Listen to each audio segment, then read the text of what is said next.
In the last week of June this year, David Bowie arrived at Earl's Court to give 3 concerts, the climax of a triumphal progress from north to south that had started in Glasgow 2 weeks earlier.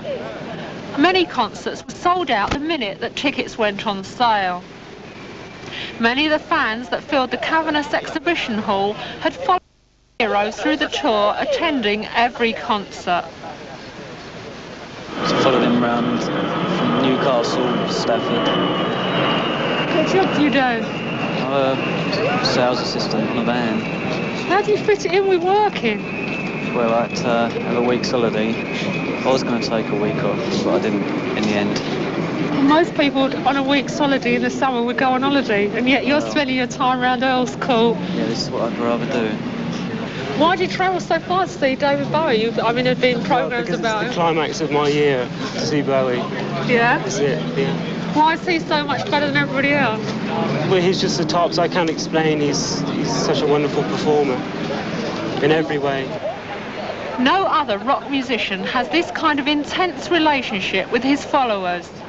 To try and understand it, we went to Earl's Court on the second night and talked to the fans, to some of Bowie's colleagues, and to the man himself. Now Ziggy played guitar, jamming good with Weird. David Bowie first really hit the headlines in the spring of 1972 when he performed as his most celebrated character, Ziggy Stardust, a mythical rock star. Then we were Ziggy's band. With his lurid hair, amazing clothes, and self-proclaimed bisexuality, he was light worlds apart from every other rock star of the time. But long before Ziggy played guitar, David Bowie, born David Jones in Brixton, 1947, had been slogging away at the pop scene. In 1966, he supported The Who, then called the High Numbers, with his band Davy Jones and the Lower Third. 1966 too was the year he became David Bowie.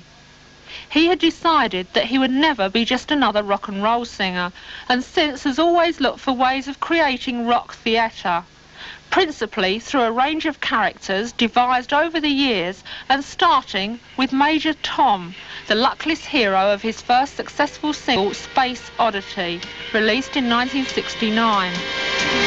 This is ground control to Major Tom. You've really made...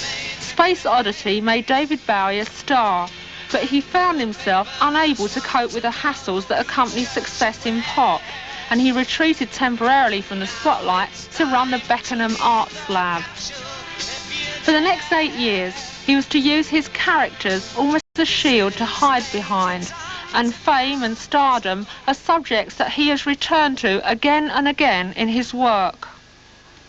2 years later, in 1971, he re-emerged with new management, Mainman, and a new band with Mick Ronson, and an album, The Man Who Sold the World. This was the turning point for Bowie.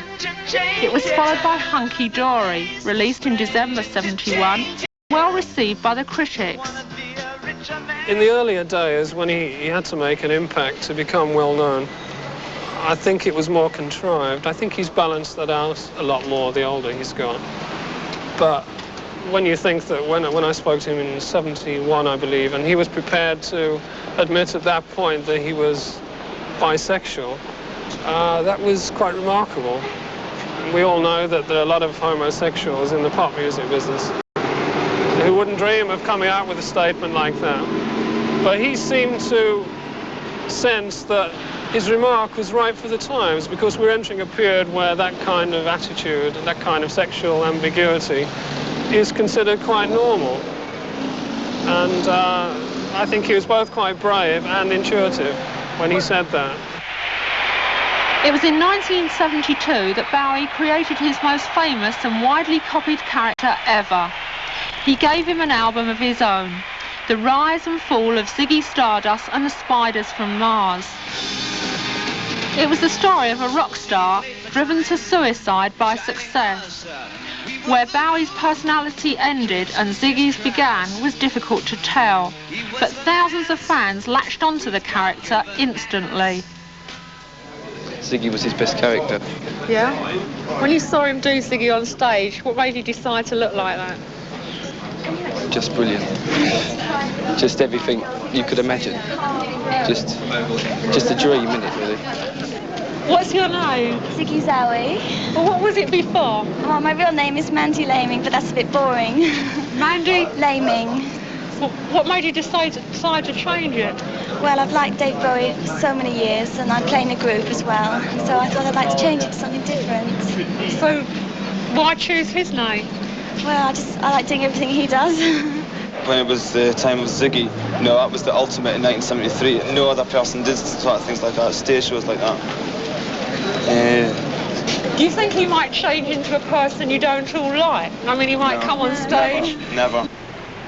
Then, when he seemed at the height of his success, Bowie opened a tour at Earl's Court, the first rock star to perform there, and the result was disaster. The sound was terrible, and the audience rioted. Shortly after, during a concert at the Hammersmith Odeon, he announced that he was retiring from live performances.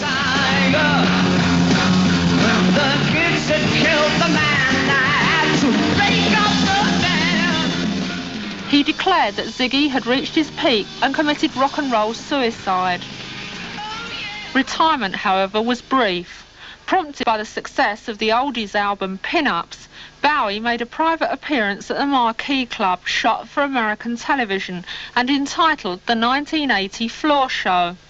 It was his last appearance with Mick Ronson and the Spiders from Mars Band.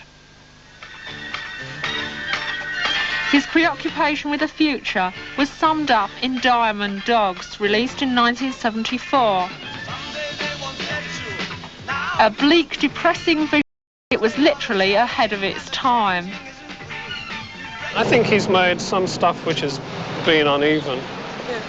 But I think he's made music which, in hindsight, is much better than we thought originally, like Diamond Dogs, which was a kind of Orwellian fantasy, and now works better with the passing of time than it did when it was first reviewed by the music critics. I think it's quite a powerful piece of work with a real intellectual content to it.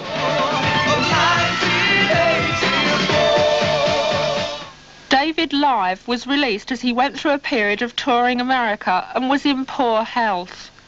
He adopted short hair, looked pale and ill, and became self-obsessed.